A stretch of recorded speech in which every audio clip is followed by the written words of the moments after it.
on TVC News at 1. Former Governor of Kogi State, Yahaya Bello, has finally honored the invitation of the Economic and Financial Crimes Commission.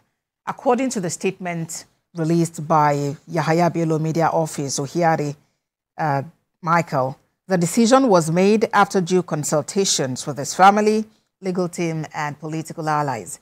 The anti-graft body is yet to confirm this report to TVC News as at the time of filing this report. The case has been before a court of jurisdiction, and Yahaya Bello was yet to appear before the court. Rather, he had been represented by his legal team at hearings. The former governor had been accused of money laundering. Let's turn attention to Edo State, where the Chief of Defense Staff, General Christopher Musa, is in the state to ascertain troops' level of preparedness in support of the Nigeria Police ahead of Saturday's governorship election. He also visited the headquarters of 4 Brigade Nigerian Army, Benin City. General Musa is also scheduled to meet with relevant stakeholders as they seek effective collaboration in making the election rancor-free.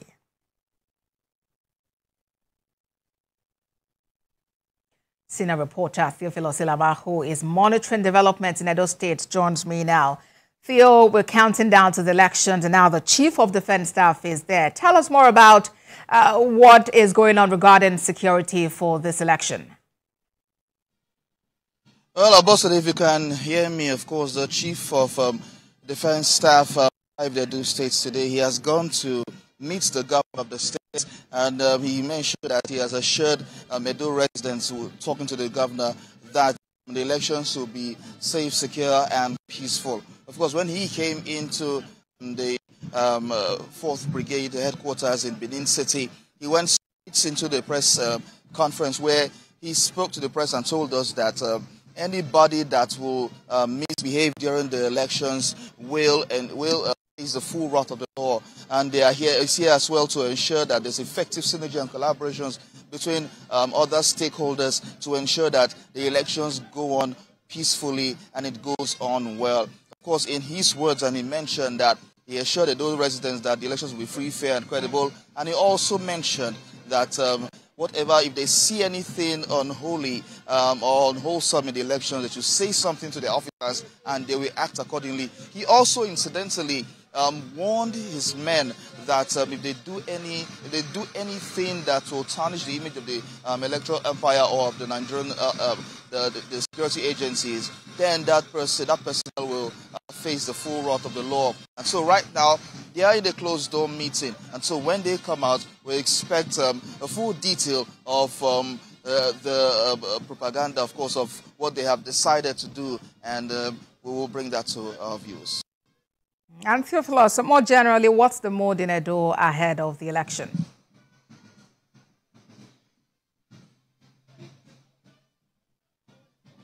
Please, can you repeat the question? Yeah, Theophilus, I'm asking about the mood more in general now ahead of the election. Well, we've gone around Benin City since we've been here on Sunday when we arrived the state. We've moved around and felt the pulse of the people, and we have seen a readiness. Edo residents are ready for this election, so they have owned the process. A lot of them have gone to collect their permanent voter cards, just short of about 300,000 people who have not collected their PVCs, and so they are ready. There are over 2 million voters. People who have their permanent voter cards in Edo State. And some people we spoke with, of course, we had a report recently. Most people we spoke with to put that report together said they have their PVCs ready and they are willing to vote. Of course, they said they will ensure that the election is peaceful and safe, and they will stand to defend their vote. This election is like none other. Edo residents are really ready for this election. They are going all out to ensure. We have seen a huge influx of people from different parts of Nigeria and those from outside the country. Edo State indigenous coming in to the state to vote. That's to show you the seriousness at which they take these elections. Many people are coming from every part. Many hotels in Edo State are fully booked because people are coming in from different states to cast their ballot for the candidate of their choice. And so they believe that because they are owning the process, a credible candidate will emerge from the process, and of course it will make Edo State shine. Of course, this election, I've said, will be a watershed for coming elections. Theophilus Salama for us in Benin City. Thank you very much, Theo, for that update. Now, residents of Edo State have actually expressed readiness for the elections coming up on the 21st of September 2024. That's this Saturday. TVC News reporter Theophilus Salama brings us details. The atmosphere in Edo State is beaming with excitement as residents of Edo State eagerly await the opportunity to choose their next governor. The three frontrunners are slugging it out at the poll, asking residents to give them an opportunity to serve. But residents believe that this election will be a watershed. I want to believe that, talking about security, I think on that very day, I don't think anything of insecurity will happen.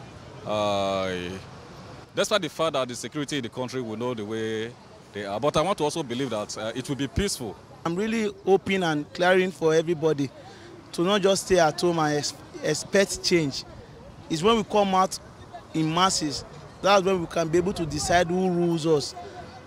Sitting at home doing nothing or just believing that it's going to be the same process every time will not move this nation forward. I love Nigeria. I'm a good citizen. In my next life, I would like to come back as a Nigerian. In separate interviews, both the APC and the PDP believe their candidates will coast home to victory. We believe if God is on our side, we don't need INEC, we don't need the security agencies. You know, two people that we need is God Almighty, and they're two people. And we are confident that what we have done so far, God will support us because God looks at the heart.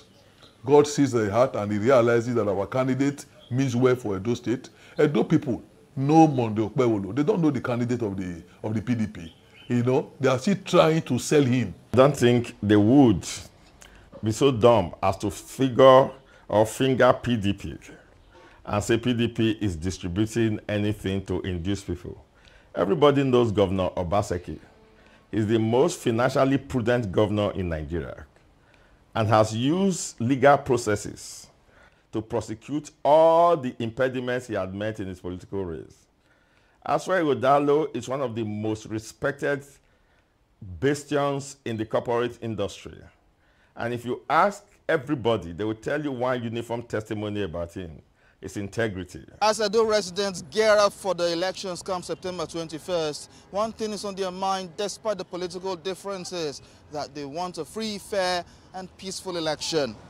Theophilus Salama, TVC News, Edo State.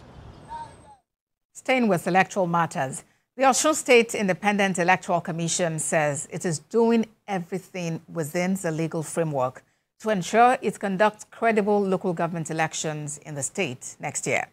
Chairman of the commission, Hashim Abioye, stated this at the opening of a 3-day retreat organized for commissioners and management staff of the commission. Rafiu Hamid reports. The commission announced plans to conduct local government election in February this year. Between then and now, a number of activities necessary for the smooth conduct of the poll have been held. This retreat is another step towards ensuring the success of the election. If Edo State Independent Electoral Commission, as it is today constituted and as it is today being driven, is taken as a barometer, the agitations for the scrapping of state independent electoral bodies will fizzle out.